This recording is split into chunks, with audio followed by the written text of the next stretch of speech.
इस बार मंगलवार से नई सीरीज शुरू हो रही है और माना जा रहा है कि ये शुभ संकेत हो सकता है। वैसे भी अप्रैल तेजी वाला ही महीना रहा है ऐतिहासिक तौर पर।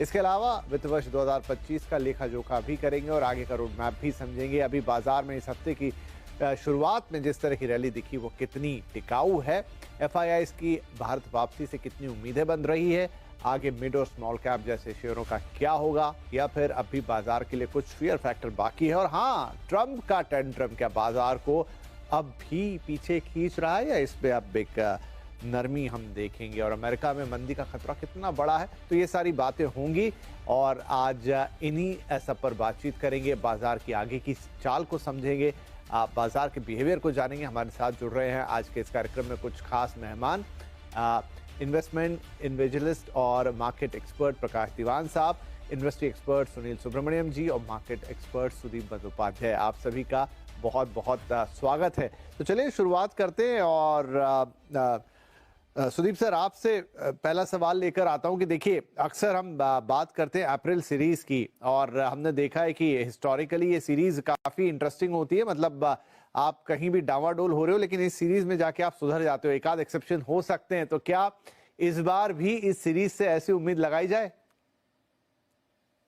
बिल्कुल लगाना चाहिए। देखिए, सबसे बड़ी बात यहाँ पे है कि डोमेस्टिक फैक्टर्स अगर आप देखें तो वो सारे पॉजिटिव है। इन्फ्लेशन के आंकड़े अच्छे आ गए हैं बहुत, जो आरबीआई का जो लेवल है एक्सपेक्टेशन उससे नीचे है, तो आरबीआई की तरफ से इंटरेस्ट रेट कट होने की संपूर्ण संभावना है और ये इंडियन इकोनॉमी के लिए बहुत ही पॉजिटिव और मार्केट के लिए भी बहुत ही पॉजिटिव साबित हो सकता है। और ये आरबीआई पॉलिसी जो अप्रैल फर्स्ट वीक में आएगा उसी में शायद इसमें इसको देखने को मिलेगा। बाकी जो ग्रोथ मोमेंटम कहा जा रहा था इकोनॉमी में, थोड़ा थर्ड क्वार्टर सेकंड क्वार्टर में थोड़ा मोमेंटम कम हो गया था, वो मोमेंटम भी अब पिकअप हो रहा है। और ये जो कंपनीज के जो आंकड़े आएंगे वो शायद जो एक्सपेक्टेशन है उससे थोड़ा बेहतर ही रहेगा। तो पॉजिटिव तो है, पर समस्या है ग्लोबल संकेत लेके। और जैसे आप जिक्र कर रहे थे ट्रंप साहब का और यूएस एडमिनिस्ट्रेशन का जो टैरिफ लेके जो शेनानिगन्स चल रहा है, जो टेंट्रम्स चल रहा है, ये बड़ा शंका की बात है और इसको लेके अनिश्चयता दुनिया भर में लगा हुआ है। इस पे जरूर ध्यान रहेगा। और सेकंड अप्रैल वो कह रहे हैं कि लिबरेशन डे है अमेरिका के लिए और बहुत सारी बातें की जा रही है। कौन सा सही होगा, कौन सा सही नहीं होगा, ये बताना अभी बिल्कुल असंभव है। तो मैं उस पर जाने की कोशिश भी नहीं करूंगा, पर सिर्फ ये बताऊंगा कि मुझे लगता है कि एक लेवल के बाद ये सेटल डाउन होगा। तो हाँ, दो तारीख 3 तारीख तक शायद वोलेटिलिटी जबरदस्त रहेगा, पर उसके बाद ये मानना हम लोगों को होगा कि इंडिया बहुत बड़ा ट्रेडिंग पार्टनर यूएस का नहीं है। तो इंडिया के लिए ये टैरिफ का इम्पैक्ट बहुत भयंकर नहीं होगा। हाँ, अगर दुनिया भर में टैरिफ वार शुरू होता है, दुनिया का ग्रोथ वर्ल्ड ग्रोथ मोमेंटम कम हो जाता है, तो इनडायरेक्टली इंपैक्ट इंडिया को भी आएगा। पर ये सेकंड थर्ड अप्रैल को ही मालूम होगा। तो अप्रैल सीरीज के लिए हम मानते हैं कि जो डोमेस्टिक फैक्टर्स है वो मार्केट को आगे ले जाएगा। ओके जी, सुनील साहब, आपकी क्या उम्मीदें रहेंगी? जैसा मैंने कहा, हिस्टोरिकल यहाँ पे सुदीप जी ने काफी सारी चीजें बताई और इनफैक्ट वो तमाम फैक्टर्स जिनका उन्होंने जिक्र किया एक एक करके उन पर तो बात करेंगे। लेकिन जो अभी तक पिछले 2 हफ्ते, मतलब इंक्लूडिंग दिस वीक, जिस तरह के ट्रेंड्स दिखे, जिस तरह की ग्रीन शूट्स दिखे, क्या उम्मीद करें कि अप्रैल में सारी चीजें संभलती हुई नजर आएंगी? हाँ, धीरे धीरे जैसे सुदीप जी ने कहा, ये 2-3 तारीख को ट्रम्प जी क्या लिबरेशन डे पे रेसिप्रोकल को पूरी तरह लगाते हैं और उसके हिसाब में जो काउंटर टैरिफ चाइना या मेक्सिको या यूरोप जो भी लगाएंगे तो वो क्या थोड़ी वापसी करेंगे, क्योंकि पिछला उनका ट्रैक रिकॉर्ड यही है कि जो भी कहते हैं पलट से वो पलट भी जाते हैं। तो शायद ये होता है कि वो एक बार्गेनिंग टैक्टिक के तौर पर बहुत भयंकर एक अनाउंसमेंट करते हैं और फिर एक नेगोशिएटिंग बिजनेसमैन की तरह एक मिडवे पाथ चुनते हैं। तो शायद मेरे ख्याल में ये एक हफ्ता, 2-3 तारीख के बाद एक हफ्ते में ये थोड़ा एक क्लैरिटी आ जाएगा और मार्केट्स को ये अनसर्टेनिटी पसंद नहीं है। सर्टेनिटी आ गई थी ये लगने वाला है लगने वाला है, तो एक क्लैरिटी से आगे मार्केट बढ़ सकते हैं, वो एक बात है। पर सेकंड बात क्या है कि जो भी टैरिफ लगे, चाहे 25% लगे या 20% लगे, एक चीज तो क्लियर है कि यूएस में ये कॉस्ट इंक्रीज अमेरिकन कंज्यूमर को फेस करना पड़ेगा। और उस हालत में क्या वो ऑटोमोबाइल ऐसे चीजों के खर्चे कम हो जाएंगे, तो क्या यूएस स्लोडाउन में जाएगा? तो रिसेशन शायद ना आए मगर स्लोडाउन जरूर आएगा। तो इसका एक पॉजिटिव इंडिया के लिए क्या है कि ये जो इम्पैक्ट है ना, उसका एफआईआईस ऑलरेडी अमेरिका से अपना ध्यान हटा रहे हैं। 5 ट्रिलियन से ज्यादा उधर मार्केट में करेक्शन हुआ, जो इंडियन स्टॉक मार्केट का पूरा वैल्यूएशन है वो पूरा उधर गायब हो गया है। तो ये जो बाहर पैसा आता है ना, तब अगर बाहर मॉल में देखे, अगेन सुदीप जी की बात में लूंगा कि इंडिया का ज्यादा यूएस से एक ट्रेड रिलेशनशिप नहीं है। तो इसमें उनका भी होगा कि कहां से यूएस से ये ट्रम्प टेंट्रम के कारण कम इफेक्ट होगा, उसमें इंडिया शामिल होगी, नंबर 1। सेकेंड चीज ये है कि आज शाम को पीयूष गोयल जी और अमेरिकन ट्रेड वाली टॉक्स आज खत्म हो रहे हैं। तो शायद डील थोड़े महीने लगने में, मगर टॉक्स के कारण जो भी इंडिया के लिए पॉजिटिव कुछ चीज खबरें बाहर आती है ना, हमारा तो बहुत खबरी वाला मार्केट है, तो ये खबरें के कारण एक रुझान आ सकता है। तीसरी बात है कि by the 10th of April, 9th को आरबीआई का पॉलिसी है। अब यूएस में एक स्लोडाउन की स्थिति दिख रही है, यहाँ भी इन्फ्लेशन सपोर्टिव है, नए आरबीआई गवर्नर ऑलरेडी लिक्विडिटी पे बहुत उन्होंने इन्फ्यूज किया है, तो और एक रेट कट और अगर लिक्विडिटी का भी कंटिन्यूटी रहा तो ये मार्केट के लिए बहुत पॉजिटिव हो और अप्रैल में एक छलान इसके कारण लगा सकता है।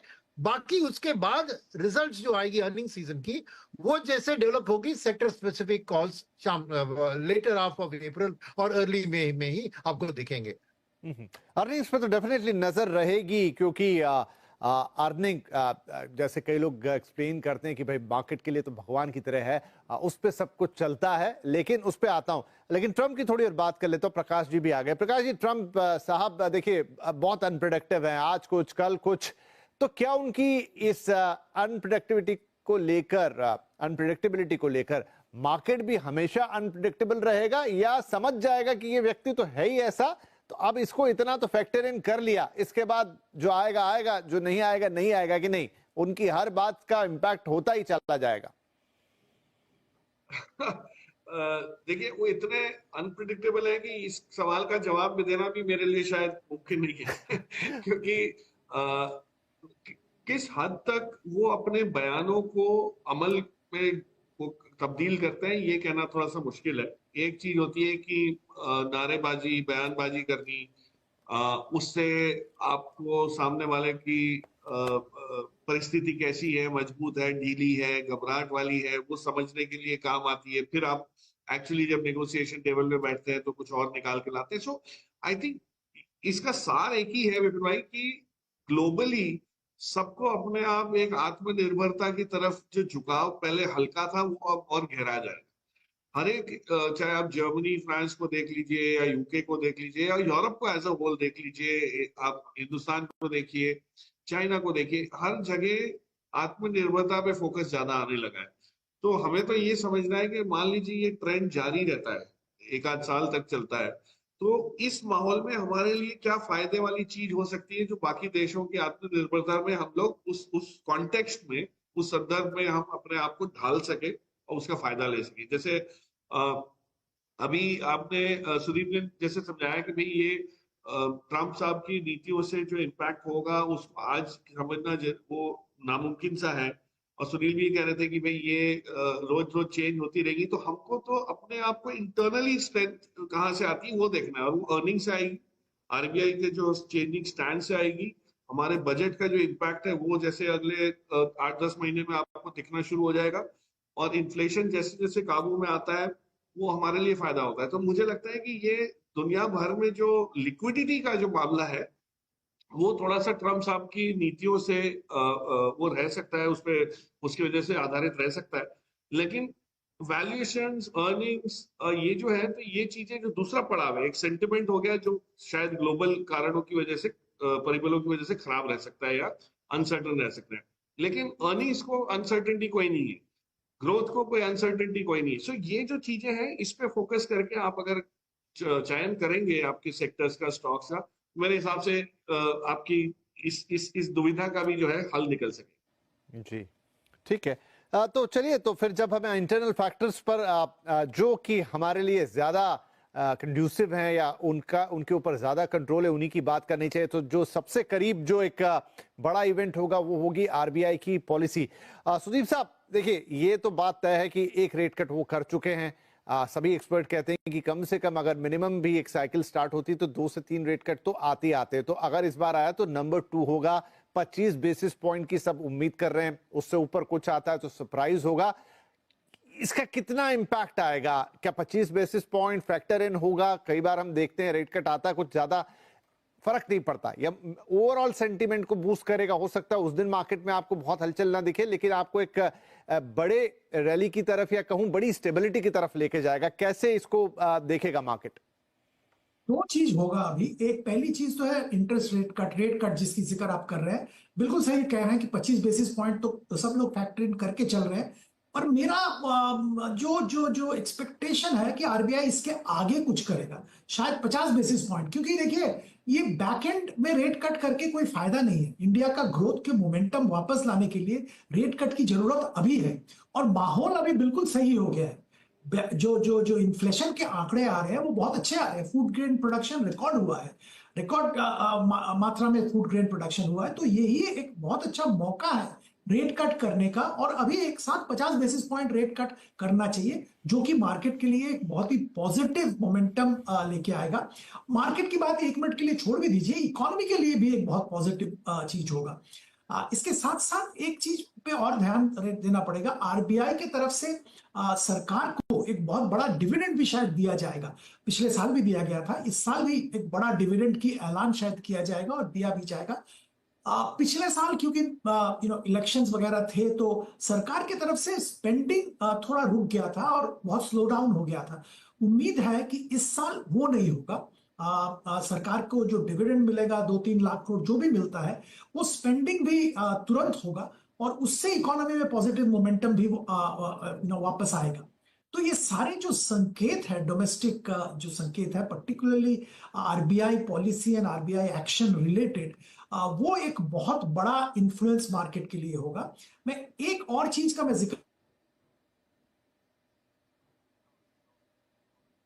जी। तो सुदीप साहब से शायद थोड़ा सा यहाँ पर लिंक ऊपर नीचे हुआ, लेकिन जैसे ही उनसे जुड़ते हैं दोबारा उनसे बात पूरी कर पाएंगे। क्या किस बात का वो जिक्र करना चाह रहे थे, लेकिन यहाँ पर एक और चीज है, वो है कंजम्पशन। सुनील सर, कंजम्पशन को लेकर काफी सारी बातें हो रही हैं, बहुत सारी रिपोर्ट्स हैं कि इकोनॉमी में कंजम्पशन का बड़ा स्कोप है, इंडियन इकोनॉमी में सब कुछ है। लेकिन करेंटली जिस तरह का कंजम्पशन पैटर्न दिखाई दे रहा है, तो क्या ये जो एक तो उम्मीद हो गई, एक जो आपके सामने है, ये दोनों का मिक्स अगर हम करें, तो क्या सच में मार्केट उससे कुछ एनकरेज होगा? या जब तक वो रियल नंबर्स नहीं देखता, जब तक वो सामने कंजम्पशन की कोई मोटी थीम नहीं देखता, तब तक ये सिर्फ बातें ही रहेंगी? नहीं, मेरे को क्या है कि ये 3 ऐसे चीज हैं जो इस चीज को, मार्केट को पॉजिटिव लेने के लिए एक कारण देगी। ओके, मैं 3 कारण को बताता हूं आपको।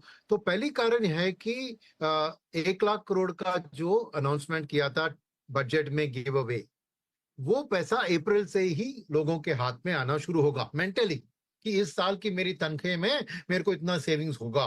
तो वो उनके हाथ में जो एक वेल्थ इफेक्ट आएगा ना, कि ये ज्यादा पैसे मेरे हाथ में है, खर्चा करने की सोचेंगे, तो ये बहुत बड़ा पॉजिटिव अप्रैल से ही शुरू होता है, वो मार्केट के ध्यान में है। सेकंड, इस बार, और मुंबई में शायद आपने महसूस किया होगा, गर्मी बहुत बढ़ गई है। तो गर्मी के कारण इस साल मेरा मानना है कि जो भी कूलिंग रिलेटेड है, एसी, रेफ्रिजरेटर, वाटर कूलर, या ये सब चीज की सेल्स इस समर में तो तोड़ फोड़ करेगी। तो वो एक उम्मीद भी है मार्केट के अंदर कि ये हॉट समर, ग्लोबल वार्मिंग के कारण हॉट समर जो रहा है उसका।